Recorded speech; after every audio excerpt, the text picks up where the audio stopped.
In the marble halls of Renaissance Florence, where whispers carried more weight than proclamations, a young diplomat named Niccolò Machiavelli first observed the peculiar phenomenon that would later define his understanding of power.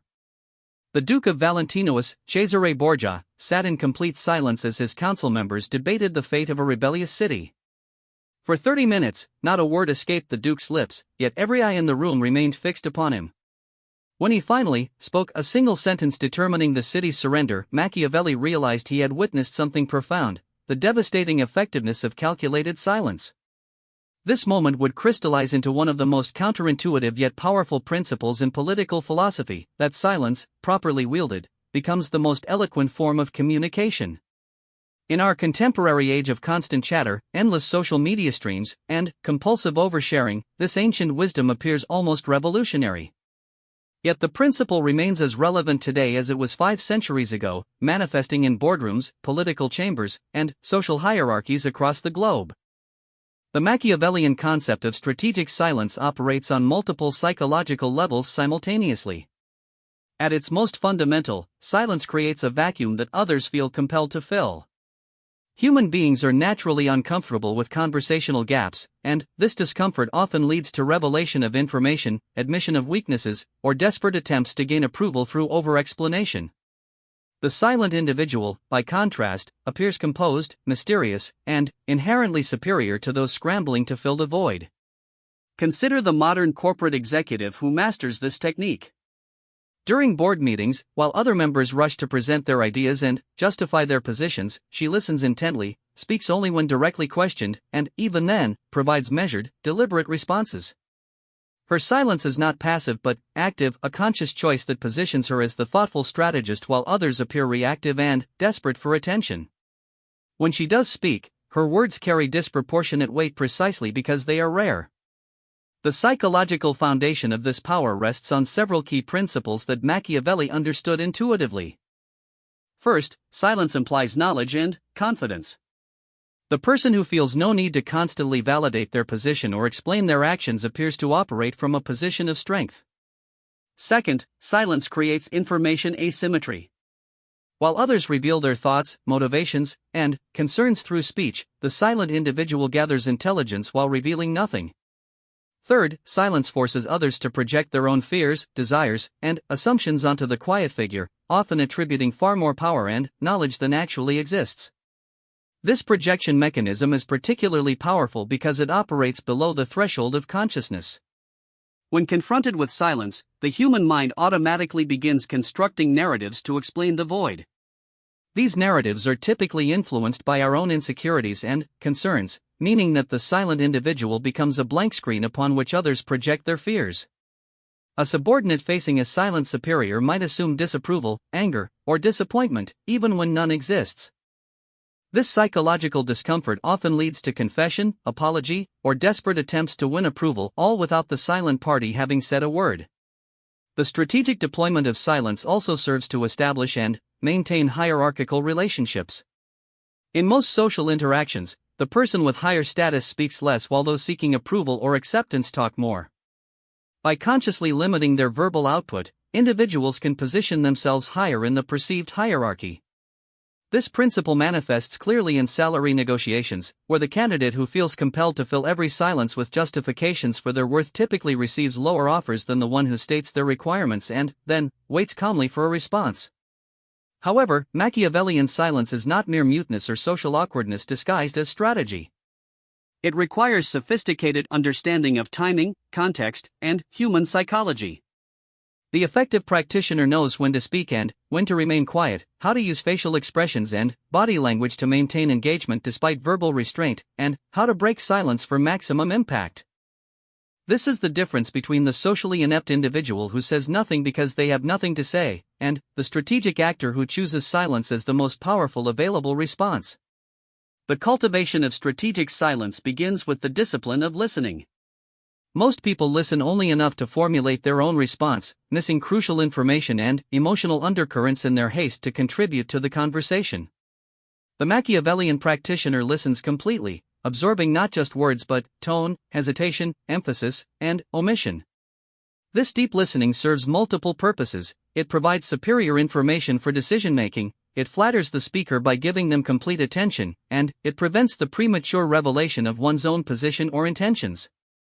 In professional environments, this translates to the executive who allows subordinates to present their cases completely before responding, the negotiator who listens to the entire opening offer before revealing their position, or the consultant who spends the first meeting asking questions rather than proposing solutions.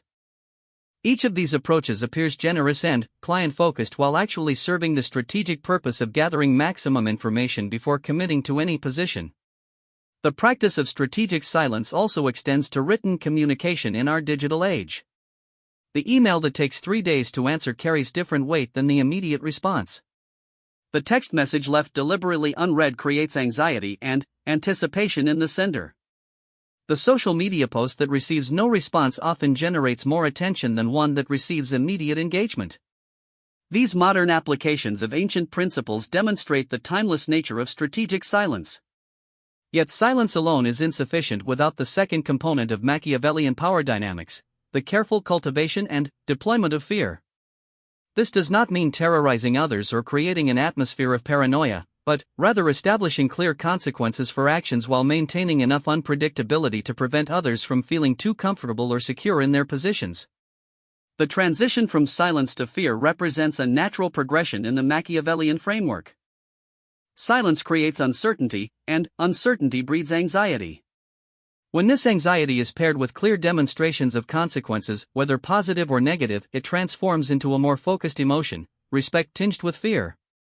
This combination proves far more effective for maintaining authority than either fear or respect alone. Understanding this progression requires recognizing that pure fear, while immediately effective, tends to be unstable and, ultimately, counterproductive. People who are simply afraid will flee or rebel when the opportunity arises. Pure respect, while pleasant to receive, often lacks the urgency necessary to ensure compliance when stakes are high or convenient excuses are available. The combination of fear and respect, however, creates a stable foundation for lasting influence. The most effective practitioners of this principle appear benevolent and reasonable while maintaining an aura of unpredictability and latent power. They are known for their fairness and reasonable demands, but also for their swift and decisive responses to challenges to their authority. This creates an environment where others genuinely want to maintain positive relationships while also being acutely aware of the costs of opposition. This balanced approach requires careful attention to proportionality and timing. Responses to challenges must be swift enough to demonstrate alertness and capability, but not so immediate as to appear reactive or emotional. They must be decisive enough to serve as effective deterrents, but not so severe as to appear vindictive or unreasonable. The goal is to establish a reputation for being someone who responds to situations appropriately but with sufficient force to discourage future challenges. The cultivation of this type of respectful fear often begins with small demonstrations of authority and consequence. The manager who consistently follows through on stated deadlines and consequences, even when it would be easier to let things slide, establishes a reputation for reliability that makes future compliance more likely. The parent who calmly but firmly enforces established rules teaches children that boundaries are real and meaningful. The colleague who politely but firmly declines unreasonable requests demonstrates that their time and energy have value. These small but consistent demonstrations of boundary setting serve multiple purposes in building long-term influence. They establish credibility by showing that words align with actions. They create predictability by demonstrating consistent principles and responses. They communicate respect for both oneself and others by showing that commitments and agreements have meaning. Most importantly, they prevent the need for larger, more dramatic demonstrations of authority later by addressing issues when they are still small and manageable. The psychological foundation of this approach rests on the human tendency to test boundaries and seek certainty about relationship dynamics. When someone first encounters a new authority figure, they will typically probe consciously or unconsciously to understand the real limits and consequences in the relationship. The individual who responds clearly and appropriately to these early tests establishes the framework for all future interactions. The one who ignores early boundary violations or responds inconsistently invites increasingly serious challenges as others seek to understand the actual rules of engagement. This testing behavior appears across all types of relationships and contexts. New employees test their manager's stated policies to understand the real expectations. Children test their parents' rules to understand which boundaries are firm and which are negotiable. Business partners test each other's commitments to understand the reliability of agreements. Romantic partners test each other's boundaries to understand the dynamics of the relationship. In each case, the response to these early tests largely determines the future balance of power and respect. The Machiavellian approach to these tests emphasizes calm, measured responses that demonstrate both competence and resolve, rather than anger or emotional reactions, which suggest that boundaries are personal and, therefore, potentially negotiable. The effective response appears almost mechanical, a natural consequence following from a clear cause. This creates the impression that challenging the authority is not a personal affront requiring emotional response, but simply a poor strategic choice with predictable negative outcomes. Part 2. The mechanics of instilling strategic fear. The transformation of silence into strategic influence requires understanding the subtle mechanisms by which uncertainty becomes productive anxiety, and anxiety becomes respectful caution. This process operates not through crude intimidation or obvious threats, but through the careful management of information, expectations, and consequences. The most effective practitioners appear almost oblivious to their own power, wielding influence through what appears to be natural competence and clear personal boundaries rather than aggressive dominance. The foundational principle underlying strategic fear is the concept of asymmetric information. While others reveal their intentions, capabilities, and limitations through constant communication and explanation, the strategic actor maintains an aura of mystery about their true resources and potential responses.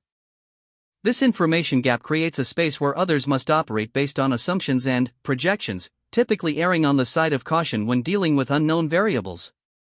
In practice, this manifests through consistent patterns of under-promising and over-delivering.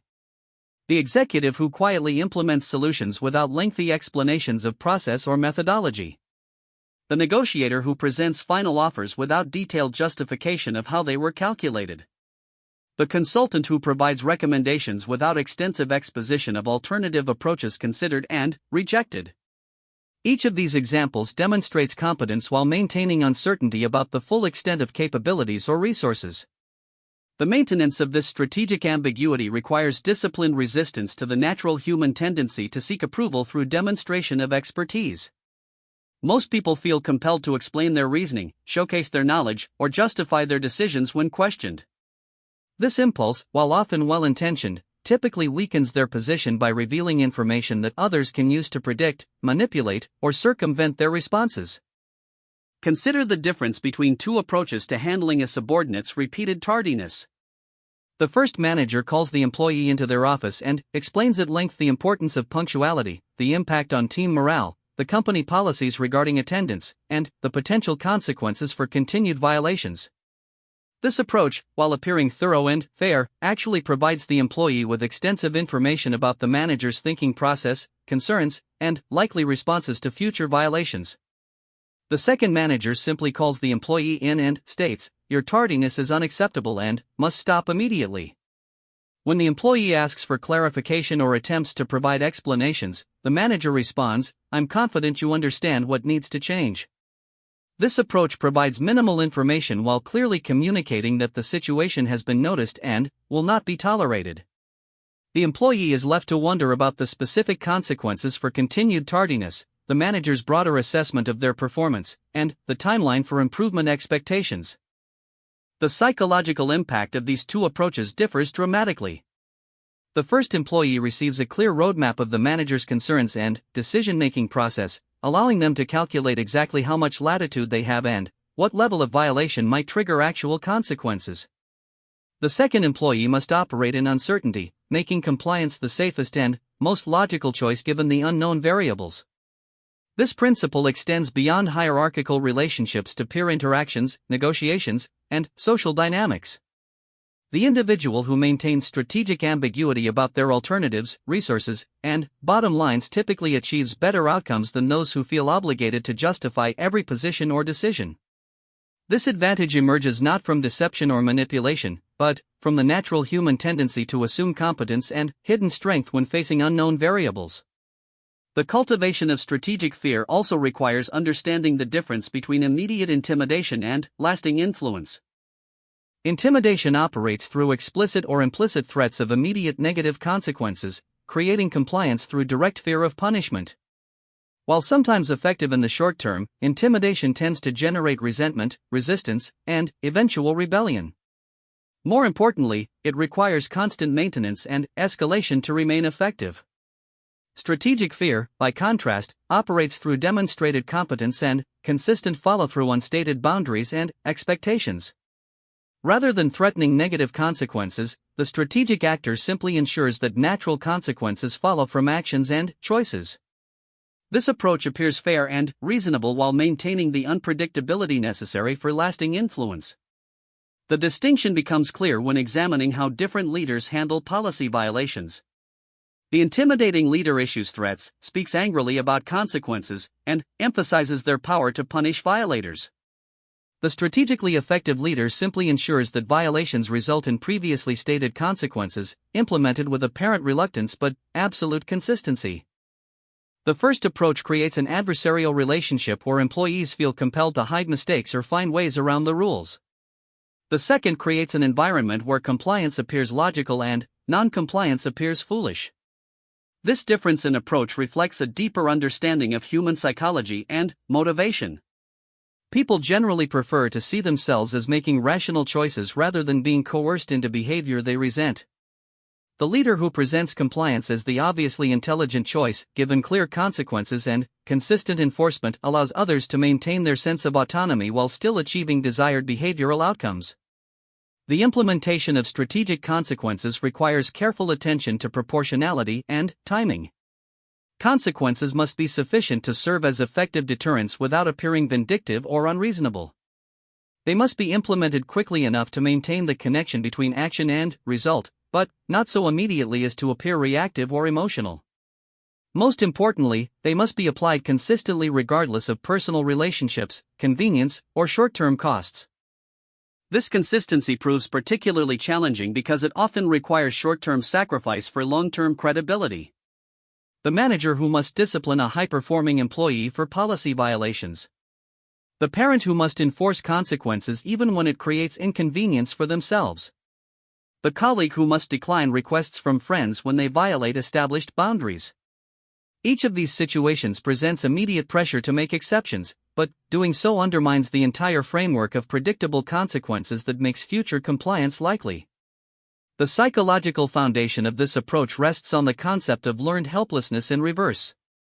When people repeatedly experience situations where their actions have predictable consequences, they develop strong behavioral patterns based on those learned associations. The employee who learns that deadlines are always meaningful will consistently meet them. The child who learns that rules are consistently enforced will rarely test them. The colleague who learns that someone's time and attention have clear boundaries will respect those limitations. This learning process requires repetition and consistency to become deeply embedded. Early violations of stated boundaries or expectations represent crucial opportunities to establish credibility and set the tone for future interactions. The individual who allows early violations to pass without consequence sends the message that stated policies are suggestions rather than requirements. The one who responds appropriately to early tests establishes a framework that prevents most future challenges from arising. The establishment of this framework often requires what appears to be disproportionate attention to minor violations. The manager who addresses small instances of tardiness or inappropriate behavior might seem petty to observers who don't understand the strategic purpose. However, addressing small violations when they are easy to manage prevents the need to address major violations later when the costs and complications are much higher. This preventive approach to boundary maintenance serves multiple purposes beyond simple compliance. It demonstrates attention to detail and consistent standards. It shows respect for policies and agreements. It prevents the gradual erosion of expectations that often leads to major conflicts later. Most importantly, it establishes a reputation for reliability and follow-through that makes future compliance more likely and future challenges less frequent. The cultivation of strategic fear also requires understanding the role of unpredictability in maintaining influence. While consequences must be consistent and proportionate, the specific nature and timing of responses should contain enough variation to prevent others from feeling too comfortable or confident in their ability to predict and manipulate outcomes. This unpredictability emerges not from arbitrary or inconsistent behavior, but from sophisticated responses that consider context, history, and strategic objectives beyond immediate situation management. The manager who sometimes addresses violations privately and sometimes publicly, depending on the broader lessons needed. The negotiator who sometimes makes immediate counteroffers and sometimes requests time to consider proposals. The colleague who sometimes accommodates special requests and sometimes firmly declines, based on criteria that are consistent but not immediately obvious to others. The goal is to maintain enough unpredictability to prevent others from developing reliable strategies for circumventing boundaries or manipulating responses, while still maintaining the consistency necessary for credibility and fairness. This balance requires sophisticated judgment and genuine competence, as arbitrary or truly inconsistent behavior will quickly undermine credibility and effectiveness. The development of this sophisticated approach to influence often requires overcoming natural tendencies toward either excessive accommodation or rigid inflexibility. Many people err on the side of being too accommodating, allowing violations and exceptions that gradually erode their authority and effectiveness. Others become too rigid, applying rules and consequences mechanically without considering context or strategic objectives. The Machiavellian approach seeks the middle path that combines clear boundaries with sophisticated judgment, consistency with strategic flexibility, and firmness with apparent reasonableness. This balance creates an environment where others want to maintain positive relationships while also being acutely aware of the importance of meeting expectations and respecting boundaries. Part 3, The Convergence of Fear and Respect. The ultimate expression of Machiavellian influence occurs when strategic silence and carefully cultivated consequences converge to create genuine respect born from competence rather than mere compliance born from intimidation. This convergence represents the transformation from tactical manipulation to authentic leadership, where others follow not because they must, but because they recognize superior judgment and capability. The individual who achieves this level of influence appears to operate effortlessly, making decisions that others instinctively trust and implementing solutions that seem obvious only in retrospect. This transformation begins with the recognition that respect cannot be demanded or artificially created. It must be earned through consistent demonstration of competence, judgment, and reliability. The fear component of Machiavellian influence serves primarily as a stabilizing force that ensures attention and compliance, while respect develops through repeated exposure to effective decision-making and principled behavior. Over time, the fear element becomes less prominent as respect grows, but it never disappears entirely, serving as a foundation that prevents the casual dismissal or testing that might otherwise undermine authority. The development of this dual foundation requires understanding the subtle relationship between competence and mystique. Pure competence, while valuable, can become predictable and, therefore, manageable by others seeking to advance their own agendas. Pure mystique, while intriguing, lacks the substantive foundation necessary for long-term credibility.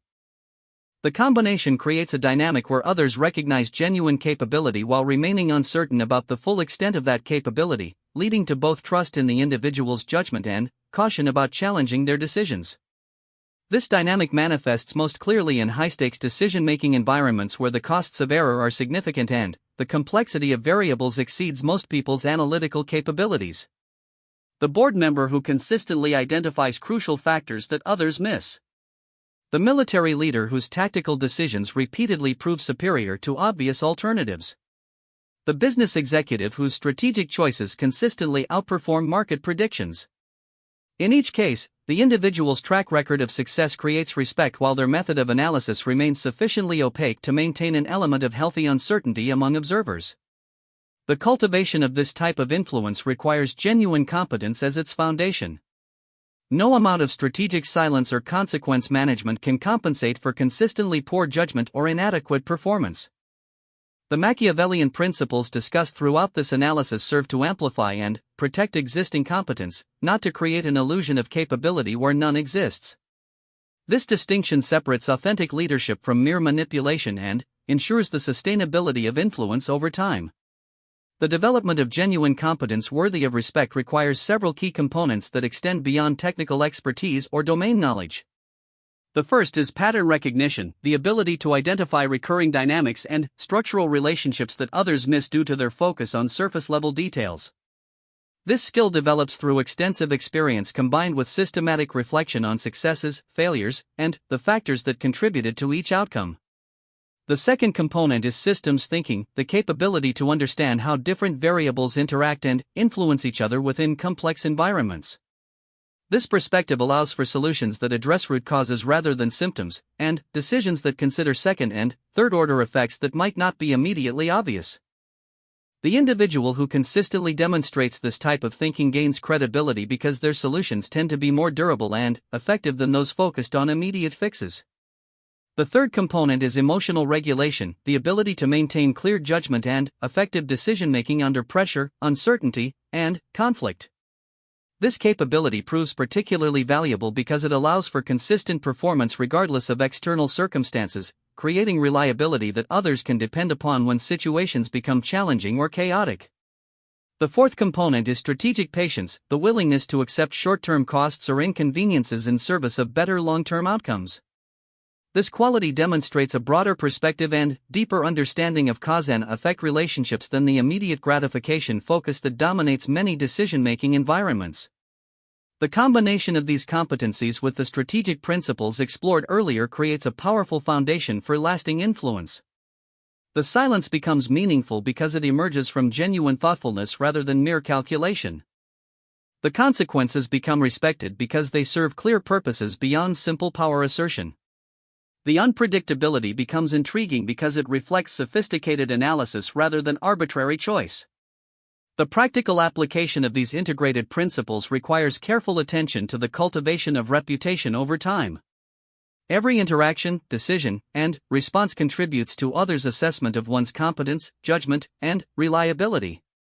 The individual seeking to develop authentic Machiavellian influence must think strategically about how their choices will be perceived and what patterns they are establishing in others' minds. This long-term perspective often requires accepting short-term disadvantages in service of building lasting credibility. The negotiator who walks away from a favorable deal that would violate their stated principles. The manager who accepts responsibility for a subordinate's error rather than shifting blame. The colleague who admits uncertainty about a technical issue rather than pretending expertise they don't possess. Each of these choices might appear disadvantageous in the immediate term, but they contribute to a reputation for integrity and reliability that pays dividends over years and decades. The establishment of this type of reputation also requires consistent attention to alignment between stated values and actual behavior. Others constantly observe for gaps between what someone claims to believe and how they actually behave when facing difficult choices. The individual who maintains consistency between principles and practice, especially under pressure, builds the type of credibility that translates into genuine influence. This consistency becomes particularly important when dealing with ethical dilemmas or conflicts between personal advantage and broader responsibilities. The leader who sacrifices personal gain to maintain team cohesion. The negotiator who honors agreements even when circumstances change in their favor. The colleague who maintains confidentiality even when revealing information would advance their interests. These choices demonstrate character in ways that create deep respect and lasting trust. The integration of fear and respect also requires sophisticated understanding of how to maintain influence while appearing approachable and reasonable. The most effective practitioners project competence and clear boundaries while remaining accessible for consultation and collaboration. They create environments where others want to seek their input and maintain positive relationships, while also being clearly aware of the costs of disappointing or challenging them. This balance manifests through what might be called velvet-glove leadership, firm and decisive when necessary, but generally pleasant and reasonable in daily interactions.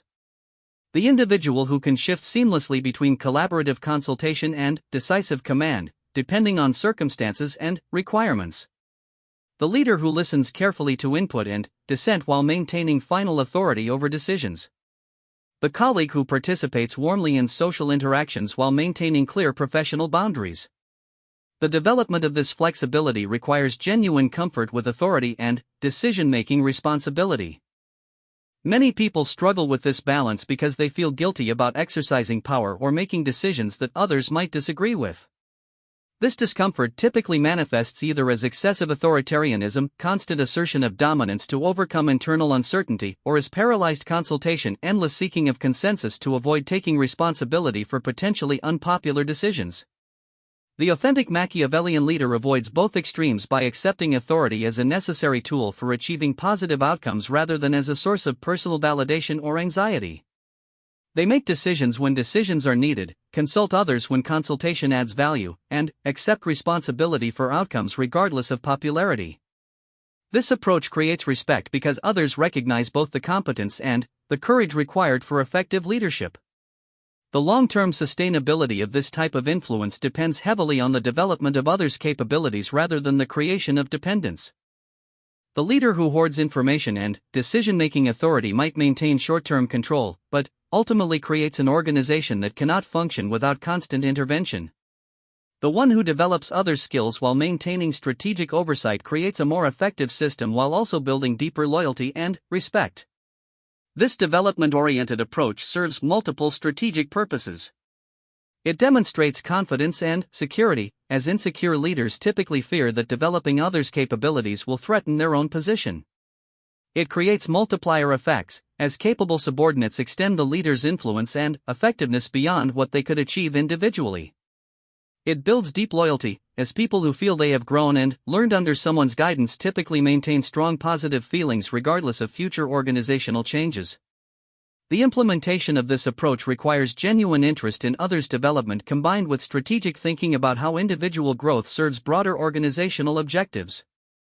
The manager who assigns challenging projects that stretch people's capabilities while ensuring adequate support for success. The mentor who asks probing questions that help others develop their own analytical abilities rather than simply providing answers.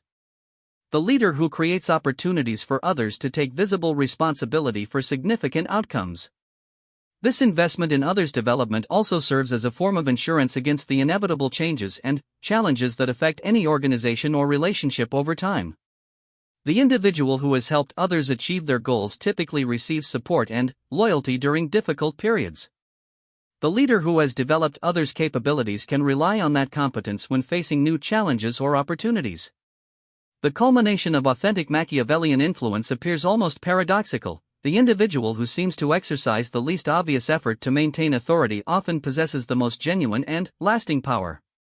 Their decisions are implemented quickly and effectively because others trust their judgment. Their requests receive prompt attention because others respect their time and priorities. Their opinions carry disproportionate weight because others have learned to value their perspective. This apparent effortlessness emerges from the deep foundation of competence, consistency, and principle that has been built over time through thousands of small choices and interactions. The silence carries weight because it emerges from genuine thoughtfulness. The consequences command respect because they serve clear purposes beyond personal advantage. The unpredictability creates interest because it reflects sophisticated analysis rather than arbitrary whim. The individual who achieves this level of authentic influence has transcended the tactical application of Machiavellian principles to embody their deeper purpose, the creation of effective systems and relationships that serve broader objectives beyond immediate personal advantage. They have learned to wield power as a tool for achievement rather than as a source of personal validation, and others recognize and respect this mature approach to leadership and influence. The study of these principles ultimately reveals that Machiavelli's insights, properly understood and applied, are not about manipulation or dominance but about the effective use of human psychology and social dynamics to create productive relationships and achieve meaningful objectives. The individual who masters these concepts becomes someone others genuinely want to follow, not because they must, but because they recognize superior judgment and capability worthy of their respect and trust. In our contemporary world of constant communication and democratic sensibilities, these Renaissance principles might seem outdated or inappropriate. Yet the fundamental dynamics of human psychology that Machiavelli identified remain unchanged. The need for competent leadership, clear boundaries, and reliable consequences persists across all organizational and social contexts. The individual who understands and applies these principles ethically and skillfully will continue to achieve superior results while building lasting relationships based on genuine respect rather than mere compliance. The ultimate test of authentic Machiavellian influence is whether others seek the individual's guidance and leadership even when they have alternatives available. The subordinate who continues to request the former manager's advice years after leaving their organization. The colleague who seeks consultation on important decisions despite having access to other experts. The partner who defers to someone's judgment in their area of expertise despite having strong opinions of their own. These voluntary acknowledgments of superior judgment and capability represent the true achievement of the principles Machiavelli identified 5 centuries ago and that remain as relevant today as they were in Renaissance Florence.